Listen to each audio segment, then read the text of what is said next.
ముఖ్యమంత్రి చంద్రబాబు నాయుడు గారు నిన్న తిరుపతి పద్మావతి యూనివర్సిటీలో ఒక కార్యక్రమంలో పాల్గొన్నారు.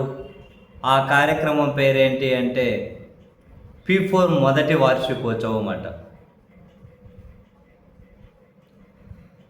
సరే, పేదరికం లేని సమాజం నా ఆశయం అని చెప్పి అన్నారు 4వ ముఖ్యమంత్రి చంద్రబాబు నాయుడు గారు.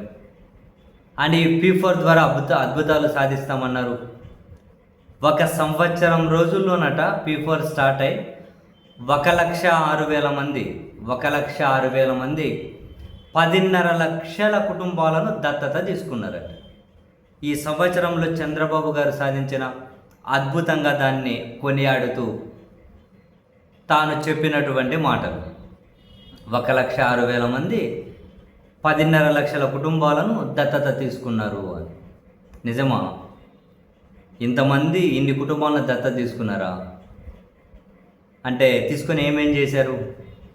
వాళ్ళలో పేదరికాన్ని ఏ విధంగా పారదోలారు? అంటే ఈ లెక్కన సంవత్సరంలో 10.5 లక్షల మంది అంటే నెక్స్ట్ ఇంకో 3 ఏళ్ళు గవర్నమెంట్ ఉంటుంది కాబట్టి వీళ్ళది ఆ లెక్కన యావరేజ్గా ఇంకో 3 ఏళ్ళకు 30 లక్షల మందిని వేసుకుంటే ఈ 10 లక్షలతో కలిపితే 40 లక్షల మంది. అండ్ చంద్రబాబు నాయుడు గారు P4 అంటూ ఉన్నది అట్టడుగు స్థాయిలో ఉన్న 20% మెంబర్స్నే వీళ్ళు దత్తతగా తీసుకున్న వాళ్ళ బతుకులు మార్చాలంటున్నారు. కాబట్టి ఈ లెక్కన ఇప్పటికి 10 లక్షలు, నెక్స్ట్ 3 ఏళ్ళకు 30 లక్షలు, అంటే 40 లక్షల మంది పేదోళ్ళు వాళ్ళ బంగారు కుటుంబాలు మారిపోయినట్లే. అంటే ఇక 3 ఏళ్ళ తర్వాత ఏ ఒక్కరికి సంక్షేమ పథకం ఇవ్వాల్సిన అవసరం లేదనుకుంటా. అందరూ పేదోళ్ళందరూ ధనవంతులు అయిపోయిన తర్వాత ఇంకేముంటుంది? సంవత్సరంలో 10.5 లక్షల మందిని బంగారు కుటుంబాలను చేశారట. 1,06,000 మంది మార్గదర్శకులు 10.5 లక్షల మంది బంగారు కుటుంబాలను తీసుకున్నారట. మరి ఇంకా 3 ఏళ్ళ తర్వాత మొత్తం ఇంకా పేదరికమే ఉండదు ఆంధ్రప్రదేశ్లో. ఒక సంక్షేమ పథకం ఇవ్వాల్సిన అవసరం లేదు. అది సరే, 10.5 లక్షల కుటుంబాల ఏ జిల్లాలో ఎంతమంది? ఈ దత్తత తీసుకున్న వాళ్ళు ఆ కుటుంబాలకు ఏమేం పనులు చేసి పెట్టారు? ఏ విధంగా వాళ్ళ జీవన ప్రమాణాలు మెరుగుపరిచారు? ఈ వ్యక్తులు ఎవరు? ప్రైవేట్ మార్గదర్శకులు. ఈ 1,06,000 మంది ఎవరు?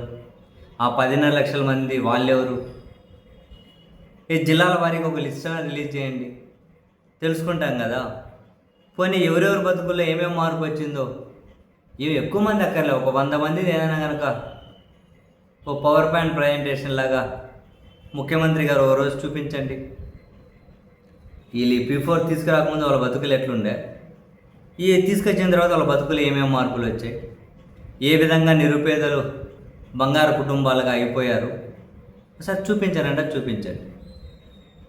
P4 అని బ్రహ్మాండంగా హడావిడి చేసి చివరికి ఏ ఒక్కరైనా పోయిన ఆంధ్రప్రదేశ్లో ఎంతమంది ఎంపీలు ఎమ్మెల్యేలు దత్తత తీసుకున్నారు? ఎందుకంటే అందరూ కోటీశ్వర్లే కదా. కోట్లు చూపెడతారు కదా. మరి ఉప ముఖ్యమంత్రి P4 కింద ఎన్ని కుటుంబాలను దత్తత తీసుకున్నారు? ఉప ముఖ్యమంత్రిగా వాళ్ళ అన్నగారు ఎంతమందిని తీసుకున్నారు?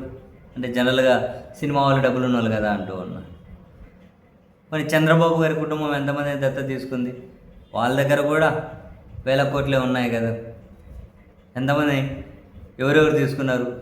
నారాయణ చైతన్య విద్యా సంస్థల వాళ్ళు ఎంతమందిని తీసుకున్నారు? ఇప్పుడు నారాయణ గారు ఎంతమంది తీసుకున్నారు? మినిస్టర్ కూడా కదా. మరి వాళ్ళ బతుకులు ఎంత మార్పు వచ్చింది?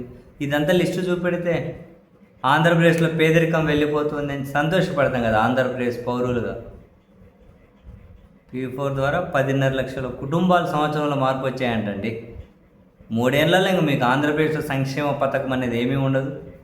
ఇంకా ఆ పథకాలకు ఇచ్చే డబ్బంతా కూడా ఆంధ్రప్రదేశ్లో విపరీతంగా ఎక్కడ కావాలంటే అక్కడ డెవలప్మెంట్ మీద ఖర్చు పెట్టి ఇంకా రోడ్ల మీద పాలు ఎత్తుకోవచ్చు.